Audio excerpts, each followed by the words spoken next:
नमस्कार दोस्तों, स्वागत है आप सबका आप सबके अपने YouTube चैनल एग्जाम प्रेप लेखनी से जीतेंगे में। हम आप लोगों को समास पढ़ा रहे थे, ठीक है। और हमने बताया था कि तत्पुरुष समास होता है, तत्पुरुष समास के तमाम सारे भेद भी बताए थे। और हमने अपादान तक यानी पंचमी तत्पुरुष तक आप लोगों को बताया भी था कि होता क्या है और कैसे उसको करना है ना। अब आगे षष्ठी तत्पुरुष में बढ़ते हैं और फिर हम आपको बता दें, याद दिला दें आप लोगों को, कारक याद करना बहुत जरूरी है आप लोगों के लिए, ठीक है। हमने समास का परिचय आप लोगों को दिया था, समास के भेद आप लोगों को बताए थे, फिर बताया था कि जो है अव्ययी भाव समास होता है, फिर हमने कहा तत्पुरुष समास होता है। तत्पुरुष समास थोड़ा सा लेंदी होता है, ये भी बताया था हमने आपको। तो आज जो हम तत्पुरुष समास के आगे की जो सीरीज चल रही है, यानी तीसरा या चौथा लेक्चर होगा, चौथा वीडियो होगा तत्पुरुष समास। देखो छोटा छोटा और थोड़ा थोड़ा लेके इसलिए चल रहे हैं ताकि आपके दिमाग में बस जाए, वो याद हो जाए आपको, है ना। तो हमने बताया था कारक आपको याद करना बहुत जरूरी है। जैसे प्रथमा कर्ता ने द्वितीय कर्म को तृतीय करण से चतुर्थी संप्रदान के लिए पंचमी अपदान से अलगा होना खष्टी संबंध का के की होता है। खष्टी संबंध यानी का के की, ठीक है। ये क्या है? ये कारक चिन्ह होते हैं। और सप्तमी अधिकरण में पर, ठीक है, सप्तमी अधिकरण में पर होता है, संबोधन नहीं लिया जाता है तो कोई मतलब नहीं, संबोधन हे भो अरे काउंट किया जाता है, लेकिन इसमें काउंट नहीं किया जाता है, ठीक है। आपके कारक में काउंट नहीं किया जाता है। तो अब आप देखिए, इसको कहा जा रहा है खष्टी संबंध का के की, यानी खष्टी उसको जो है संबंध कारक कहा जाता है। और संबंध कारक के चिन्ह कौन कौन से होते हैं? का होता है, के होती है और की होते हैं, ठीक है। इनका लोप हो जाए तो वहां पे खष्टी तत्पुरुष या संबंध तत्पुरुष भी कहते हैं इसको। अब नीचे तमाम सारे हमने उदाहरण लिखे हैं, ठीक है। अब उदाहरण आप देखते चलिएगा। राजपुत्र, राजपुत्र को अगर जो हम विग्रह करेंगे तो हम क्या लिख सकते हैं? राजा का पुत्र लिख सकते हैं ना। देखते चलिएगा, हमारे राजा का पुत्र हो गया। अब समझिएगा कि किसका लोप हुआ था, यहाँ पे का लोप हुआ था। फिर वापस राजाज्ञा का अगर करेंगे तो राजा की आज्ञा, ठीक है, राजा की आज्ञा। अब देखते चलिएगा हमारी बात को, और जो है संबंध कारक के जितने भी चिन्ह है उनको ध्यान रखिएगा। किसकी आज्ञा हो रही है? राजा की आज्ञा हो रही है। किसका लोप हो गया? की का लोप हो गया। अब कहा गया था कि कारक चिन्ह है, संबंध कारक के चिन्ह कौन कौन से, विभक्ति कौन कौन सी होती? का होता है, के होती, की होती, ठीक है। तो यही चीज पराधीन, पर के अधीन, पर मतलब दूसरे, ठीक है, पर के अधीन।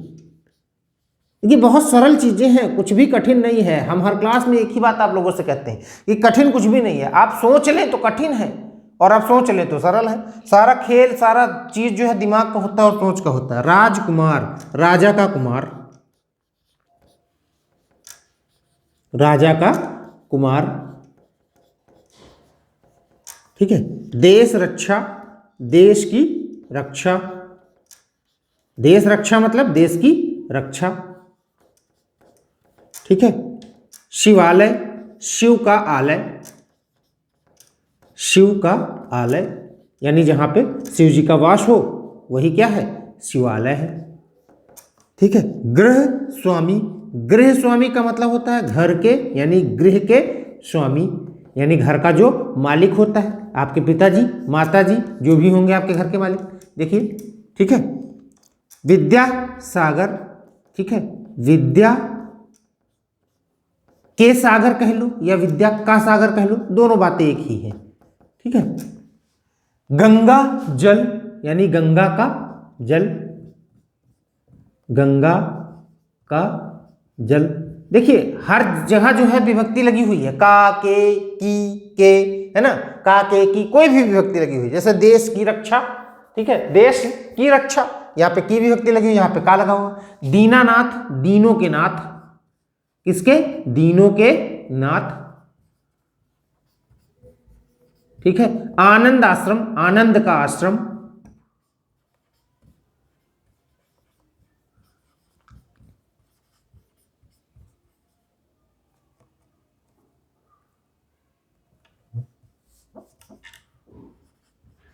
आश्रम, आनंद का आश्रम, श्रम लिखा हुआ आप समझ जाइएगा इसको, ठीक है। ग्रामोद्धार, ग्राम का उद्धार, ग्राम मतलब गांव का उद्धार,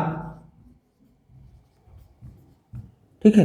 गुरु सेवा यानी गुरु की सेवा, गुरु की सेवा, ठीक है। चंद्रोदय, चंद्र का उदय,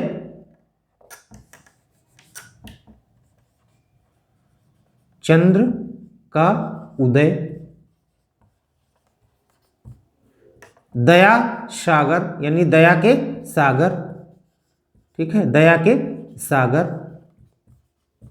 अब आप देखते चलिएगा, हर जगह आप देखते चलिएगा, राजा का पुत्र, राजा की आज्ञा, पर के अधीन, राजा का कुमार, देश की रक्षा, शिव का आलय, गृह के स्वामी, विद्या के सागर, गंगा का जल, दीनों के नाथ, आनंद का आश्रम, ग्राम का उद्धार, गुरु की सेवा, चंद्र का उदय, दया के सागर। हर जगह का, के, की जो भी आ रहा है आपका षष्ठी विभक्ति के जो कारक चिन्ह है उनका क्या हो जा रहा है, वो लोप हो जा रहे हैं। विग्रह में तो रहेंगे लेकिन जब समस्त पद की बात करेंगे तो समस्त पद से हटा दिए जाते हैं।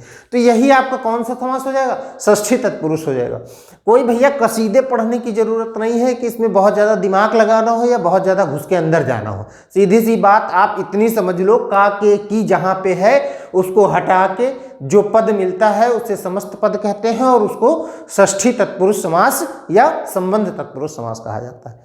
इतनी छोटी सी बात है, मतलब कहीं कठिनाई नाम की कोई चीज है ही नहीं। हमने आपको देखो राजपुत्र, राजा का पुत्र, राजाज्ञा, राजा की आज्ञा, पराधीन, पर के अधीन, पर मतलब दूसरा, ठीक है, राजकुमार, राजा का कुमार, देश, देश रक्षा, देश की रक्षा, शिवालय, शिवालय, है ना, गृह स्वामी, देखो शिवालय का क्या, शिव का आलय, गृह स्वामी, गृह के स्वामी, विद्या सागर, विद्या के सागर, गंगा जल, गंगा का जल, दीनानाथ, दीनों के नाथ है, यहां पर एक बिंदी होनी चाहिए थी, ये लो, ठीक है, दीनों के नाथ, आनंद आश्रम, आनंद का आश्रम, गुरु की सेवा, गुरु की सेवा, गुरु सेवा, है ना, चंद्रोदय, चंद्र का उदय, दया सागर, दया के सागर।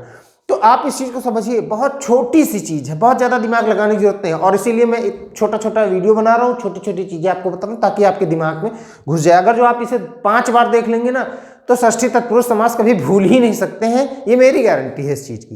लेकिन आप वीडियो देखिए, 5 मिनट आप देखिए उसको लगातार कंसंट्रेट होके। अब ऐसा नहीं है कि आप बात किसी और से कर रहे हैं, वीडियो हमारा चालू किए हुए, जब आपको बात किसी और से कर रहे हैं तो आपका ध्यान ही नहीं रहेगा, भटका हुआ ध्यान रहेगा, ठीक है। तो आप वीडियो देखते रहिए और आपको याद हो जाएंगी ये सारी चीजें। कुछ नया देखिए, नया कोई भी नहीं दे पाता, ना हम दे पाते हैं ना कोई दे पाता है, ठीक है। जो चीज है उसमें क्या नया कर दिया जाए। अब इसमें षष्ठी तत्पुरुष में का, के, की हटाना है, ठीक है, और इसमें कौन सा नया, कौन सा ऐसे कसीदे पढ़ दिए जाए कि आप लोगों को लगे कि अरे गुरुजी ने नया बता दिया। तो नया कुछ नहीं होता है भाई साहब, बस आप समझ लो कि उस जगह पे चोट की जा रही है जहां से आपको समझ में आना चाहिए, ठीक है।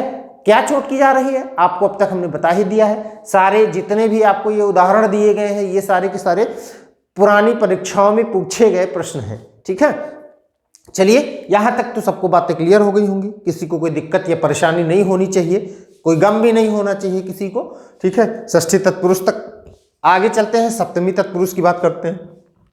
अब जैसा कि सप्तमी में बताया कि सप्तमी क्या होता है, अधिकरण कारक होता है और इसमें में पर का लोप हो जाता है। इसमें लिखा हुआ है, इसमें अधिकरण कारक की विभक्ति में और पर का लोप हो जाता है। ये देखो, ये में लिखा हुआ और ये पर लिखा हुआ, इनका लोप हो जाता है। नीचे देखिए उदाहरण दिए गए हैं, अब आप सुनते चलिए और समझते चलिए। शोक मग्न, तो इसको अगर जो हम लिखेंगे तो क्या हो जाएगा, शोक में मग्न। अब आप समझिए, ठीक है, किसमें मग्न हुए, शोक में मग्न हुए। और अब देखिए किसका लोप हुआ था, यहाँ पे में का लोप हुआ था, ठीक है। अब जैसा कि हम लोग कहते हैं, यहाँ पर क्या कहते हैं, भगवान राम को कहा जाता है पुरुषोत्तम, यानी पुरुषों में उत्तम, पुरुषों में उत्तम, ठीक है। तो पुरुषों में उत्तम कौन, मर्यादा पुरुषोत्तम भगवान श्री राम, ठीक है। आप बीती यानी आप पर बीती, आप पर बीती, कठिनाई नाम की कोई चीज ही नहीं है। आप बस सुनते चलिए, समझते देखते चलिए, आपको याद होता चला जाएगा, ठीक है। गृह प्रवेश, कहां पर प्रवेश हो रहा है, गृह में प्रवेश हो रहा है, कि कौन सा, सप्तमी तत्पुरुष है। लोक प्रिय, लोक में प्रिय, कहां पे प्रिय है वो, लोक में प्रिय, ठीक है। धर्मवीर, काहे की वीर है, धर्म के वीर है, ठीक है, यानी धर्म में वीर है वो, धर्म में वीर, किसमें वीर है, धर्म में वीर है। कला श्रेष्ठ, किसके श्रेष्ठ है, काहे में श्रेष्ठ है वो, कला में श्रेष्ठ है, ठीक है, कोई कला है उसमें क्या है, वो श्रेष्ठ है।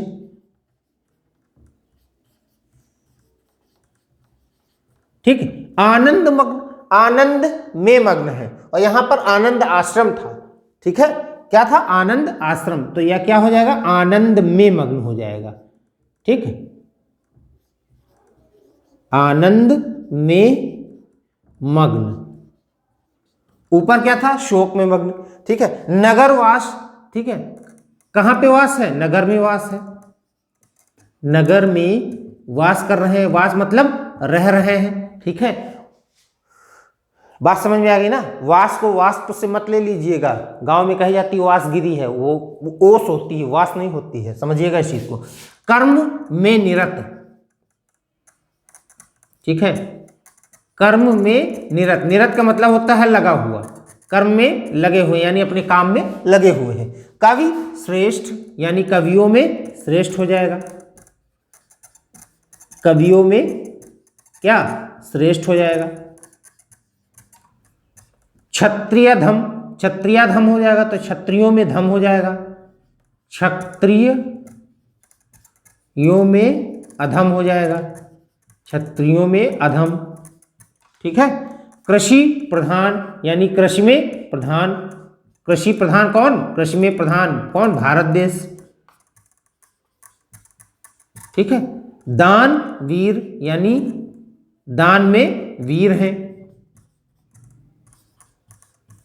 कौन से समास हैं ये, सारे के सारे तत्पुरुष समास हैं। कौन से, सप्तमी तत्पुरुष समास हैं, वीर नहीं वीर होता है। आप देखिए सप्तमी तत्पुरुष में हमने बताया कि पर और में का लोप हो जाता है। आप देखिए शुरुआत से, शोक में मग्न किसका लोप हुआ, में का लोप हुआ। पुरुषों में उत्तम किसका लोप हुआ, में का लोप हुआ। आप बीती, आप पर बीती किसका लोप, पर का। ग्रह प्रवेश, ग्रह में प्रवेश, में का लोप। लोक प्रिय, लोक में प्रिय। धर्म में वीर, धर्म वीर। ठीक है, कला में श्रेष्ठ, कला श्रेष्ठ किसका लोप, में का लोप। आनंद मग्न, आनंद में मग्न। नगर वास, नगर में वास। कर्म निरत, कर्म निरत, कर्म में निरत यानी कर्म में लगा हुआ। और इसको अगर जो डिस्क्राइब करना चाहे, और ज्यादा इसको खोलना चाहे, और ज्यादा इसका हल करना चाहे, अर्थ निकालना चाहे, तो ये होगा कर्म में लगा हुआ। कर्म निरत का मतलब यही होता है। कवि श्रेष्ठ यानी कवियों में श्रेष्ठ, यानी जितने कवि हैं उसमें सबसे श्रेष्ठ कौन है, डॉक्टर कुमार विश्वास या डॉक्टर विष्णु सक्सेना या गोपाल दास नीरज। आप कोई भी आप कह सकते हैं, जो भी आपको लग रहा हो कि वो श्रेष्ठ है। ठीक है, क्षत्रियाधम यानी क्षत्रियों में अधम। ठीक है, कृषि प्रधान, कृषि में प्रधान। दान वीर, दान में वीर। देखिए हर जगह आपको चीजें क्लियर होके चली आ रही हैं। हम आपको फिर कह रहे हैं कसीदे पढ़ने की कोई जरूरत नहीं है भाई साहब, बस आप इतना देखिए जो कह रहे हैं। आपको तत्पुरुष समास अगर जो क्लियर ना हो जाए तो आप हमें कमेंट बॉक्स में कमेंट करिएगा और बताइएगा, हम आपको बताएंगे कैसे नहीं क्लियर होता। हो ही नहीं सकता कि ऐसा क्लियर ना हो। देखिए षष्ठी तत्पुरुष हमने बताया आपको, सप्तमी तत्पुरुष बताया। षष्ठी तत्पुरुष को संबंध तत्पुरुष भी कहा जाता है और सप्तमी तत्पुरुष को अधिकरण तत्पुरुष भी कहा जाता है। ये तत्पुरुष समास के भेद थे यहाँ तक। कौन से, कारक भेद जो थे उन पर हम चर्चा कर रहे थे। अब इसके बाद अभी नए तत्पुरुष समास है, अलुक तत्पुरुष है, उपपद तत्पुरुष है, लुप्तपद तत्पुरुष है। सारे समासों के बारे में हम आपसे चर्चा करेंगे और ऐसे ही छोटी छोटी चीजें हम आपको बताएंगे जो आपके दिमाग में बस जाए, परीक्षा के लिए बहुत उपयोगी है। देखो एक बात जान लो, ज्ञानी अगर जो बनना है, ठीक है, तो फिर आपको और ब्रॉड नॉलेज लेनी पड़ेगी और ज्यादा घुसना पड़ेगा उसके लिए। ठीक है, फिर बड़ी बड़ी किताबें पढ़नी पड़ेंगी, लेकिन आपको परीक्षा पास करनी है, परीक्षा में अच्छे नंबर लेके आना है। तो इसलिए ज्ञानी बनने की चेष्टा छोड़ के परीक्षा में सफल होने का जो है ध्येय रखें। तो जब परीक्षा में सफल होने का ध्येय रहेगा, आप ऐसे पढ़ेंगे तो श्योर मैं इस चीज़ में बहुत 100% हूँ कि आप लोगों को सारी चीज़ें जो है याद हो जाएंगी और परीक्षा में आप पास हो जाएंगे। भावी परीक्षाएं 10 मार्च के बाद शुरू होंगी, जो भी होनी होंगी। मार्च में शायद कोई एक परीक्षा लगी भी हुई है आप लोगों की।